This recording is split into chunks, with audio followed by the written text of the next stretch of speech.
आप सभी साथियों का स्वागत है। आज हम लोग बीपीएससी टीआरई 4 में बिहार के भूगोल से 10 महत्वपूर्ण प्रश्नों को कवर करेंगे। इस 10 प्रश्न में कितने प्रश्नों का जवाब आप लोग जानते थे, कमेंट सेक्शन में जरूर बताइएगा। इससे पहले हम लोगों ने 10 प्रश्नों को कवर किया है। अब हम लोग क्वेश्चन नंबर 11 से शुरू करेंगे, है ना। क्वेश्चन नंबर 11 आपका कह रहा है कि बिहार के भौगोलिक आकार और विस्तार के संबंध में कौन सा कथन जो है सही है। ऑप्शन ए आपका कह रहा है कि बिहार का भौगोलिक आकार जो है वो आयताकार है तथा इसकी उत्तर से दक्षिण की लंबाई जो है पूर्व से पश्चिम की चौड़ाई से कम है। ऑप्शन बी आपका कह रहा है कि बिहार का आकार त्रिभुजाकार है तथा इसकी उत्तर से दक्षिण की लंबाई अधिक है। ऑप्शन सी आपका कह रहा है कि बिहार पूर्णतः वर्गाकार है। और ऑप्शन डी आपका कह रहा है कि बिहार का आकार जो है वृत्ताकार है। तो इसका सही जवाब जो होगा वो आपका ऑप्शन नंबर ए ही होगा, है ना। जो साथी ऑप्शन नंबर ए के साथ जा रहे हैं उनका जवाब बिल्कुल सही होगा। बिहार का जो भौगोलिक आकार है वो आयताकार है ना। तथा इसकी उत्तर से दक्षिण की लंबाई पूर्व से पश्चिम की चौड़ाई से क्या है, कम है ना। चलिए इसके बारे में थोड़ा देख लेते हैं कि आखिरकार उत्तर से दक्षिण की लंबाई जो है क्यों कम है पूर्व से पश्चिम की चौड़ाई के।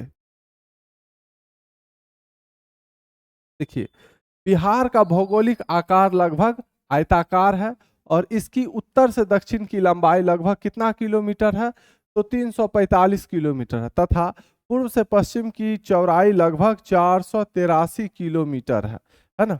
तो ये भी आपको याद रखना है, बिहार के उत्तर से दक्षिण की लंबाई कितनी है और पूर्व से पश्चिम की चौड़ाई कितनी है।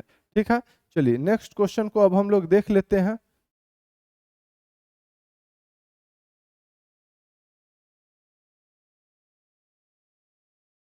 अगला सवाल, आर्कियन युग की चट्टानों को कितने भागों में बांटा जाता है, 2 भाग में, 3 भाग में, 4 भाग में या 5 भाग में। तो आर्कियन युग की चट्टानों को जो है ऑप्शन नंबर ए, जो साथी ऑप्शन नंबर ए के साथ जा रहे हैं उनका जवाब बिल्कुल सही हो जाएगा। आर्कियन युग की चट्टानों को मुख्यतः 2 भागों में बांटा जाता है। एक है आपका आर्कियन क्रम और दूसरा है आपका धारवार क्रम, है ना। देख लीजिए, पृथ्वी की प्रारंभिक तरल अवस्था से ठोस अवस्था में बदलने के दौरान जिन प्राचीन चट्टानों का निर्माण हुआ उन्हें आर्कियन युग की चट्टानें जो है कहा जाता है। ठीक है, आर्कियन युग की चट्टानों को 2 क्रमों में बांटा गया है। पहला आपका आर्कियन क्रम है और दूसरा आपका धारवार क्रम है। ठीक है, ध्यान में रखेंगे। चलिए नेक्स्ट क्वेश्चन को देखा जाए।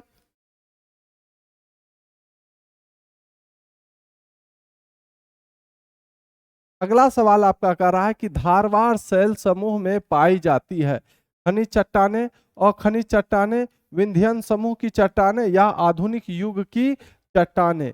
तो धारवाड़ शैल समूह में जो है पाई जाती है कैसी चट्टानें, तो वो उसका सही जवाब आपका हो जाएगा। इस प्रश्न का सही उत्तर ऑप्शन नंबर ए, खनिज चट्टानें। धारवाड़ शैल समूह में कैसी चट्टानें पाई जाती है, तो खनिज चट्टानें जो है पाई जाती है।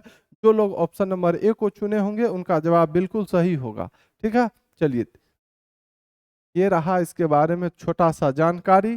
धारवाड़ शैल समूह जो है खनिज समृद्ध चट्टानों के लिए प्रसिद्ध है। ठीक है, इनमें लोहा, सोना, मैग्नीज, तांबा और जस्ता जैसे महत्वपूर्ण खनिज पाए जाते हैं। किस समूह के चट्टानों में, तो धारवाड़ शैल समूह के चट्टानों में। ठीक है, चलिए अगला सवाल को हम लोग देख लेते हैं।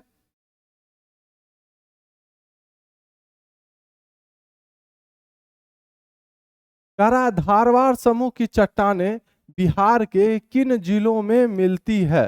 धारवाड़ समूह की चट्टानें जो है बिहार के किन किन जिलों में जो है पाया जाता है।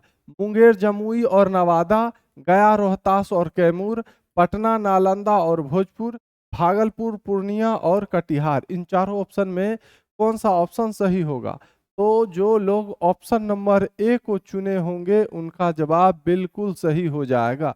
धारवाड़ समूह की चट्टानें जो है बिहार के मुंगेर जिला, जमुई जिला और नवादा जिला में जो है पाया जाता है ना।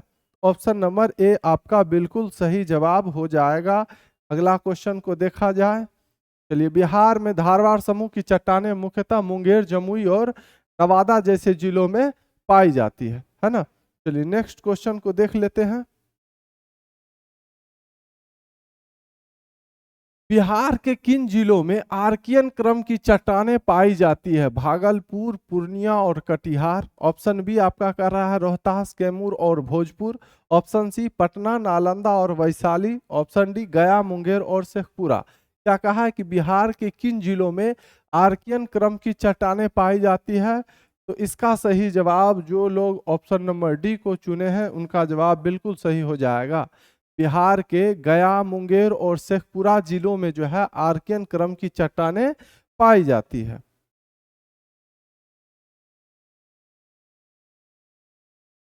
देखिए आर्कियन क्रम की चट्टानें बिहार के गया, मुंगेर और शेखपुरा जिलों में पाई जाती है। और ये चट्टानें जो है आर्कियन क्रम की चट्टानें बिहार की प्राचीन चट्टानों में जो है क्या है, शामिल है। ठीक, चलिए अगला सवाल ये रहा आपके सामने। क्वेश्चन नंबर 16 का रहा है कि सेमरी क्रम की चट्टानें पाई जाती है रोहतास जिला में, पूर्णिया जिला में, भागलपुर में या मुजफ्फरपुर में।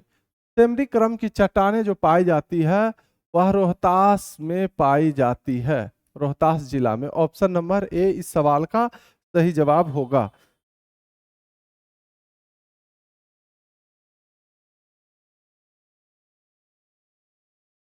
सेमरी क्रम की चट्टानें रोहतास जिले में पाई जाती है। इन चट्टानों में मुख्य रूप से उच्च गुणवत्ता वाला चूना पत्थर, बलुआ पत्थर और पाइराइट प्रचुर मात्रा में जो है पाए जाते हैं। इसे आप लोग लिखना चाहें तो लिख सकते हैं, है ना। बहुत इंपॉर्टेंट क्वेश्चन है ये आपका। चलिए नेक्स्ट क्वेश्चन को देखा जाए। क्वेश्चन नंबर 17 ये रहा आपके सामने। करा बिहार का कौन सा भाग सबसे पुराना है? पूर्वी भाग, मध्य भाग, दक्षिणी भाग या उत्तरी भाग? तो बिहार का सबसे पुराना भाग जो है वो है आपका दक्षिणी भाग। कौन भाग है? दक्षिणी भाग। ऑप्शन नंबर सी इस सवाल का सही जवाब हो जाएगा। बिहार का सबसे पुराना भाग दक्षिणी भाग है ना। देखिए बिहार का दक्षिणी भाग सबसे पुराना माना जाता है। इस क्षेत्र में जो है प्राचीन आर्कियन एवं धारवार क्रम की चट्टानें जो है पाई जाती है। किस क्षेत्र में? तो बिहार के दक्षिणी भाग के क्षेत्र में। ठीक, चलिए क्वेश्चन नंबर 18 ये रहा आपके सामने। 18वां सवाल कर रहा है कि गंगा का उत्तरी मैदान बिहार के कुल क्षेत्रफल का कितना प्रतिशत है? 62.83%, 64.84%, 62.85% या 62.86%। तो गंगा का जो उत्तरी मैदान है बिहार के कुल क्षेत्रफल का 62.86% है। कितना? 62.86%। ऑप्शन नंबर डी को जो साथी चुने हैं उनका जवाब बिल्कुल सही होगा, है ना। गंगा का उत्तरी मैदान बिहार के कुल क्षेत्रफल का लगभग 62.86% भाग है ना। यह क्षेत्र मुख्यतः जलोढ़ मिट्टी से निर्मित है और बिहार के मैदानी भूभाग का महत्वपूर्ण हिस्सा है। कौन क्षेत्र? तो बिहार का उत्तरी मैदान, है ना। चलिए नेक्स्ट क्वेश्चन, क्वेश्चन नंबर 19 ये रहा आपके समक्ष। 19वां सवाल आपका क्या कह रहा है? कह रहा है कि नवीन जलोढ़ मिट्टी बिहार के किस जिले में पाई जाती है? दरभंगा जिला, सहरसा जिला, पूर्णिया जिला या उपरोक्त सभी? तो नवीन जलोढ़ मिट्टी जो है बिहार के दरभंगा जिला में भी पाया जाता है, सहरसा जिला में भी पाया जाता है, पूर्णिया जिला में भी पाया जाता है। इसलिए इसका सही जवाब आपका ऑप्शन नंबर डी हो जाएगा, उपरोक्त सभी। नेक्स्ट क्वेश्चन देख लेते हैं। आज का ये हमारा अंतिम सवाल है ना। नवीन जलोढ़ मिट्टी बिहार के दरभंगा, सहरसा और पूर्णिया जैसे गंगा के उत्तरी मैदान के जिलों में जो है पाई जाती है ना। चलिए क्वेश्चन नंबर 20 ये रहा आपके सामने। 20वां सवाल आपका क्या कह रहा है? कह रहा है कि बिहार के उत्तरी गंगा के मैदानी भाग का निर्माण किसके निक्षेप से हुआ है? सोन और कोसी नदी के निक्षेप से। ऑप्शन बी आपका कह रहा है गंगा और उसकी सहायक नदियों के निक्षेप से। ऑप्शन सी आपका कह रहा है गंगा और सोन नदी के निक्षेप से। ऑप्शन डी आपका कह रहा है गंडक और घाघरा नदी के निक्षेप से। तो बिहार के उत्तरी गंगा के मैदानी भाग का निर्माण जो है गंगा और उसकी सहायक नदियों के निक्षेप से हुआ है। ऑप्शन नंबर बी को जो साथी चुने हैं उनका जवाब बिल्कुल सही होगा, है ना। चलिए इसके बारे में भी थोड़ा देख लीजिए।